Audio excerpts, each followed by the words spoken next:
And now we're on to number 5, the consent calendar. Move approval. Second. It's a race. I'll second Ruth. All those in favor? Can I ask to make a comment on 5.7, please? Sure. Thank you. Do you want to vote on the rest, or? Yeah. Okay. On the rest of the consent calendar, do I have a motion in a second? Yes. Yep. Yeah. Okay. You already had that. Okay. So go ahead, Jennifer. 5.7. So on 5.7, this is a request for proposals for the engineering design services on the bike and pedestrian path that would hug the inside of the curve, I guess, on Christie Avenue as it goes towards Shell Mound south of Powell. And my only comment here, I'm all in favor of this request. It looks great.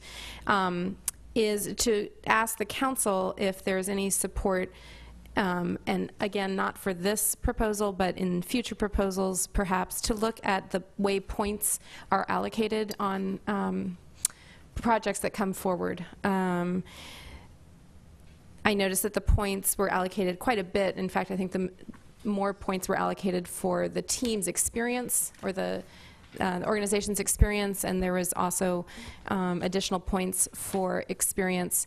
And while I think experience is extremely important, and I'm glad that we're valuing that, I think that there may be other points that we might want to consider, since this is kind of our way of weighting bids that we receive, such as a firm that might be local, might be within the city limits of Emeryville, or one that might be woman-owned or minority-owned business, things like that. And I wondered if the council would like to reflect on that at a future time. Mayor Asher, Vice Mayor, yeah. if I could, I think that's a good idea, Jennifer, and I would request that sometime after the first of the year, we have a study session with a staff presentation outlining the rationale between what we have now and what are some of the possible options that the council might like to consider in the future.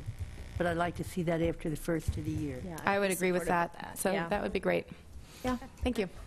And with that, I would move item 5.7. Okay. All right, with that, we're on to